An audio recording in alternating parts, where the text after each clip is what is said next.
তোমরা তো সবাই জানো এখন সুন্দরবনে চলছে ইলিশ উৎসব। তো সেই ইলিশ উৎসবে আমরাও চলে গেছিলাম। তো সেখানকার খাবার দাবারই তোমাদের সাথে আজকে শেয়ার করছি। প্রথম দিন দেখো দিয়ে দিয়েছিল সরু চালের গরম গরম ভাত, তার সাথে পেঁয়াজ লঙ্কা লেবু। এরপরে ইলিশ মাছের মাথা দিয়ে কচুর শাক।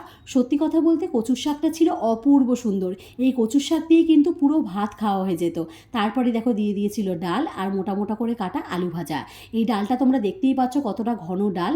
এটা দিয়ে লেবু দিয়ে মেখে আলু ভাজা দিয়ে কিন্তু দারুণ লাগছিল খেতে।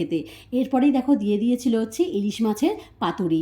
মানে কোনটা ছেড়ে কোনটা বলবো, ইলিশ মাছের পাতুরিটাও কিন্তু ছিল অপূর্ব সুন্দর। আমি কিন্তু নেক্সট টাইম আবার ইলিশ উৎসবে যেতে চাই, শুধুমাত্রই খাওয়া দাওয়ার জন্য। এখানকার খাবার দাবার আমার খুবই ভালো লেগেছে। তারপরে ইলিশ মাছের পাতুরিটা খেতে না খেতেই এরপরে চলে এসেছিল হচ্ছে চিংড়ি মাছের মালাইকারি। মানে চিংড়ি মাছের মালাইকারিটাও কিন্তু ছিল আরও ভালো। তো তারপরেই দেখো দিয়ে দিয়েছিল হচ্ছে চাটনি পাঁপড়, সেটার আর ভিডিও করা হয়নি। কেমন লাগলো ভিডিওটা জানিও, ভালো লাগলে লাইক